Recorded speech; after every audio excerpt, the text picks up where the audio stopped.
2022, this the year Dak becomes a legend. It's all lining up perfectly.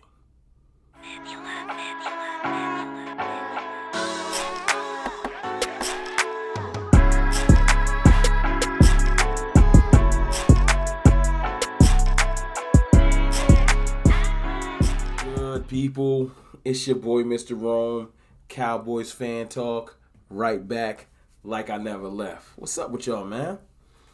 Happy Father's Day weekend, Juneteenth weekend. How y'all feeling, man?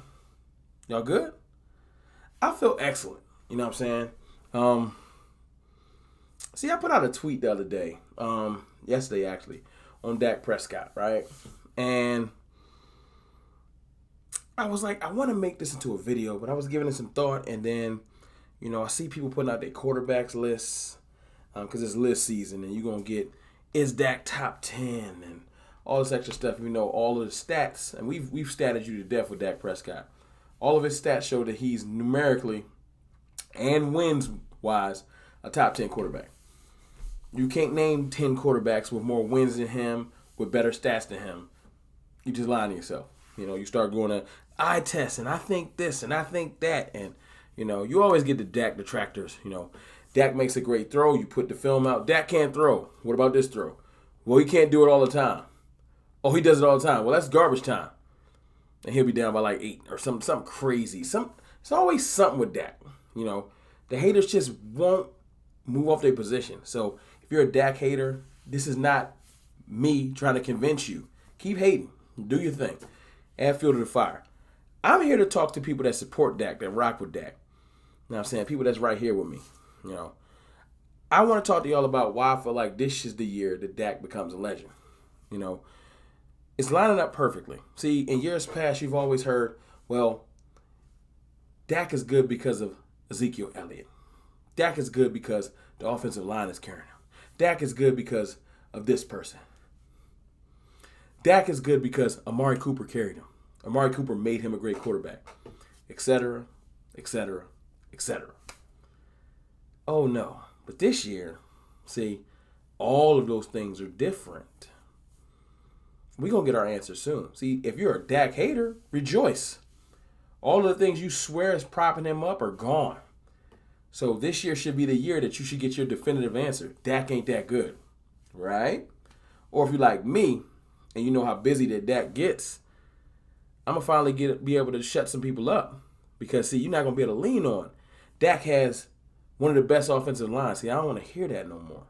See, because we lost Connor Williams and Lyle Collins, and Tyler Biadasz might not be as good as everybody says he is. At least that's what I'm hearing from y'all.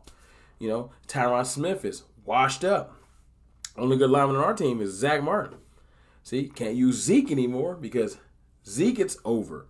Get the ball to Tony Pollard. Zeke was hobbled last year. Last couple seasons, Zeke ain't been it. And all this extra stuff. So, can't use Zeke anymore. But Amari Cooper carried him. Zach's only good because of Amari Cooper, right? Can't use that no more. Why? Because Amari Cooper is a Brown now. Right? See, when I sent my tweet out, I said Dak becomes a legend this year. I'll put it on the screen. He lost multiple players. Lyle Collins, Amari Cooper, Cedric Wilson, Connor Williams, etc. Randy Gregory. People says CeeDee Lamb's now number 1.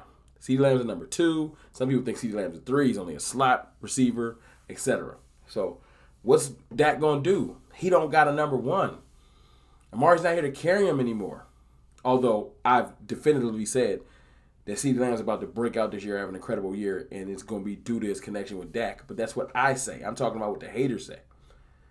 So with the haters thinking that, he can't possibly have a great year. He don't got a number 1, right? Then I'll hear, well, Mike McCarthy's incompetent. He's terrible. He don't know how to manage the clock. He don't know how to do this. He don't know how to do that. He don't have any offensive scheme. Like, Mike McCarthy's just there. So if you don't have a number 1 receiver, apparently you're coaching yourself. You lost multiple players. Your offensive line is done. Then I'll hear people say, D-Law's washed. Diggs is overrated. Your defense is opportunistic. Opportunistic is code word for your defense is overrated, and it's not going to be able to do the same thing again. So if the defense ain't going to be good again, because last year was the year, right? You only can do it once, which is not true. Our defense is going to be legit. We got young players that ain't even hit their peak yet. Diggs is going into his third year, and Mike is going into his second year. But anyway, let's play along. The defense is overrated, right? So if all that stuff happens, when Dak overcomes all of it, every last thing, he becomes a legend. Legends never die. That's why I'm wearing a hat. Well, I'm wearing a hat because it's just fresh. It's one of my hats. But, put on the, pressure is a privilege shirt. Shout out to my boy Jay Tuck, CFO Sports. You know what I'm saying? Hit the CFO Sports merch page. Get you one of the shirts. You know what I'm saying? But pressure is a privilege. That's what this year is about. Dak is under immense pressure because they took all that stuff away from him. Left him with apparently an incompetent coach, a number 2 receiver, an overrated defense, washed up players like Ty Smith and Ty Smith and D-Law. What you gonna do, Dak? Washed up running back. What you gonna do? So when he goes out there and wins 12 games and does what he's always done. See, Dak Prescott has never had a losing season as a starter. See, people will tell you, Dak's been trash for 7 years. That's impossible because he's only played 6. And if you want to be technical, he's only played 5 in 4 games. 5 years and 4 games. And out of the 5 years that he started fully, he hasn't had a losing season. His worst season was 8 games. Crazy, right? He got a 9-7 season. He got 10-win season. And he has a whole bunch of, he got 13-win season and 12-win season. He got a whole bunch of wins. The year he broke his ankle, I think we were 1-3. And he caught the touchdown that put us up in the Giants game. Go back and do the knowledge. Caught the touchdown. It was a trick play. Dak caught the touchdown to put us up. He broke his ankle in the third quarter. We was already up. When his ankle got broken, we was up. I did a video on that over a year ago. Go check it out. The reason why I'm bringing that up is, Dak's going into his 6th season healthy, but his 7th season in the league. He's about to take off. And the best thing is all of the excuses, all of the reasons that people say he's propped up are gone.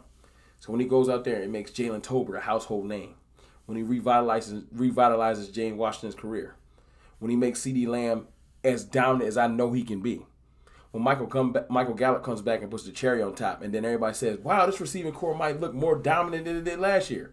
Why is that going to be the case? Because of 4. That's why it can look more dominant than it did last year.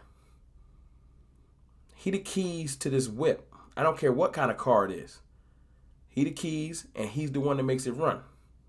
Period. But I'm asking you this, people in the comments, haters, whatever. Tell me why, if he overcomes all of that, he wouldn't be legendary. Because that's a lot to overcome. And I ain't even sprinkling the front office being incompetent. I left that out. You got a team that don't participate in free agency, don't do trades, only lives through the draft. And when you overcome all of that, legendary. Because he already got the stats. Now I can hear people say, well, how about he win a playoff game? How about he win that? How about he do that? Well, with everything I just laid out to you right now, if Dak Prescott goes through the year and wins 1 playoff game, I don't want to hear it. Now, what do I expect? I expect total dominance. I want multiple playoff wins. But if you can get to the playoffs and win 1 playoff game with all that stuff I just laid out, legendary. Legendary. Now, let's put that to the side and talk about how I feel about the team. Because I feel like we're a 12, 13-win team right now. I'm not one of them people that's buying into the narrative that the Cowboys is trash and they fell back. I'm going to play it out on the field. And when I look at the talent that we have on this team, I fully expect us to be the best team in the division. That's not even a question. And I feel like we're going to win 12 to 13 games. Because when I go down our schedule, I just don't see 8, 9 losses like everybody else. But that's just me. But y'all let me know what y'all think in the comments, man. Can Dak become a legend this year? And what's your expectations for the team? Anyway, I might go live tomorrow on Father's Day. You know You know what I'm saying? But I'm going to enjoy the rest of my Saturday, man. I appreciate y'all. Love.